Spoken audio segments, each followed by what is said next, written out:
This video is sponsored by Tokyo Treat and Sakura Co, but more on them later. Okay, so apart from me wanting to get high kicked by Yor, I also want to get belted by Miss Handler herself. Maybe I'm starting to turn into Fujimoto sensei of wanting to get abused by strong women. We also gotta give it up to Lloyd and his big brain moves, cause he out here finessing mofos like getting headshot by a dude using Renge's recorder as a controller. I really wanted to get into all the recent developments in Spy Family's main story. Firstly, we need to talk about Yor meeting Damien's mother, Melinda, by pure coincidence. Like homegirl was running away from eyeliner, and the next thing you know, she at a Fortune 500 most powerful woman summit. Not complaining though, because we got to look at Yor respectfully in that volleyball player drip, and I also love how she subtly destroyed the world and confirmed that she's stronger than Goku himself. But one thing I do want to highlight is Melinda's and Yor's correspondence around their children, Damien and Anya. It was quite telling when Melinda told Yor to stop talking about the time Anya and almost isekai Damien. Not gonna lie, Melinda deadass got him mocking my eyes. At this point, this shows how little this woman regards his son. It's strange, honestly speaking, because it's all about reputation when it comes to the upper class. You always gotta give off the vibe that you're put together, especially when it comes to your children. I mean, that's why you got rich parents all the time bribing their way in so that their kids could attend the best colleges.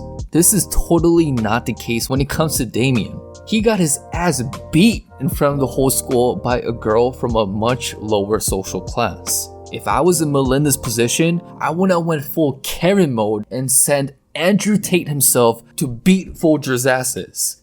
But we got none of that. All we got was some Japanese salaryman dead fish eyes, unfazed like Gideon getting a fresh cut at the US Open. This could mean a lot of different things. A. Desmonds only care about their first son, and Damien is living in the complete shadows.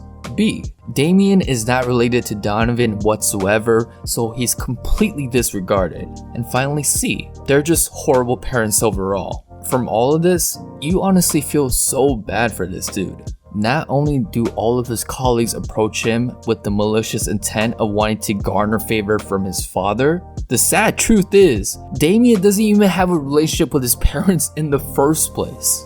Now we kinda understand why Damien is kinda falling hard for Anya. Homegirl has no regard for social status, is pretty ignorant in terms of social cues or showing respect to the Desmonds, just kind of throwing all the perceptions out the window. Especially Anya going up to Damien and saying, "Hey bitch, go make me a sandwich."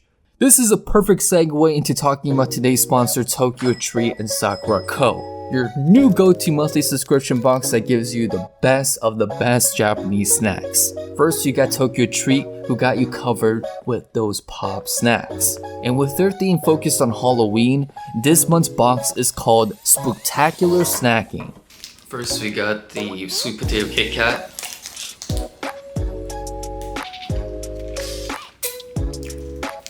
Little Monster candy strip. It's like a sour belt of sorts. Wow, look at that.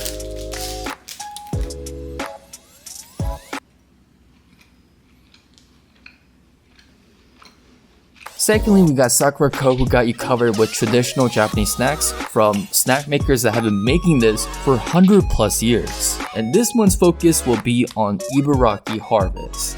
I'm really looking forward to trying out the best traditional snacks from Ibaraki Prefecture, aka the agricultural hub of Japan. And of course, you had a free tableware in every box. Much wow.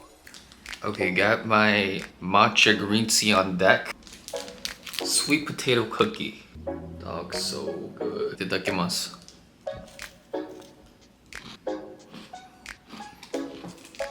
Gotta drink it with the green tea.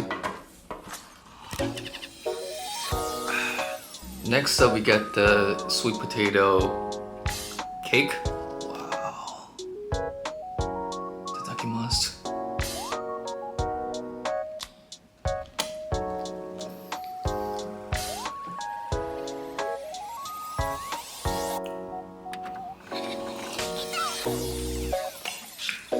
That is so good. Wow. Yes, a huge shout out to both Tokyo Treat and also Sakura Co for sponsoring this video. If you guys want to get amazing snacks like this, use my code Yiman for $5 off your first order, and all the info will be down below. But back to the video.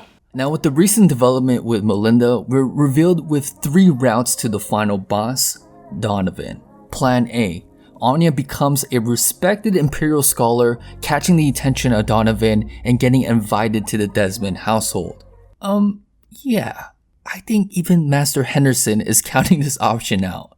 Plan B. Anya becoming best of friends with Damien, so naturally the Folger family will get called over for a playdate. Yeah.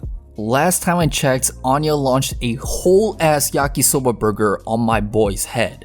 Now, recently we've been given Plan C. You're becoming best of buddies with Melinda, which Anya is not a fan of. Plan C does seem like a viable option by how quickly Melinda let Yor into her woman's circle. But there's just so many red flags with this woman. I really don't think much progress will be made with this option. There is that one really particular scene where Mrs. Desmond's face turned into my face after eating Indian food at 10 p.m. Many people had different interpretations of that scene, but for me, it seemed like homegirl was trembling in fear. I've seen these hash panel lines in the past when reading manga, which for the most part always implies deep anxiety. We went from her giggling like a high school girl in love to her mumbling like an otaku meeting their idol crush for the first time. There was just so much disconnect in this personality shifts. Maybe she was in complete fear of what Donovan is capable of doing, especially if he finds out Damien is wasting his time on stupid stuff like friendship. This could seriously go in so many different directions. But with exploring these 3 different plans, I realized something very telling. Firstly, Spy Family has many more chapters left to go. I don't think any of plans A through C will be a success. Even in past interviews, the creator of Spy Family, Endo Sensei, mentioned that Spy Family will be a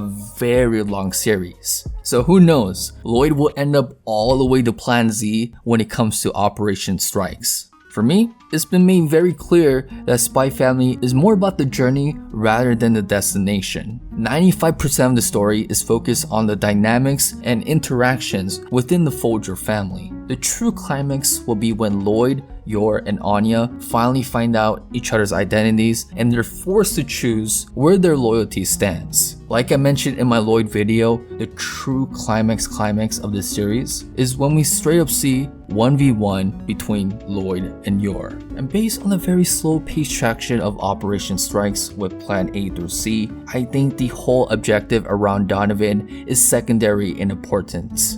But what do you think about all these recent chapters? Where do you think the future of Spy Family would go? And once again, huge shout out to Tokyo Treat and Sakura Co for sponsoring this video. Use the code YIMAN for $5 off your first order using the links down below. Anyways guys, this has been your boy Yiman. Until next time, peace out.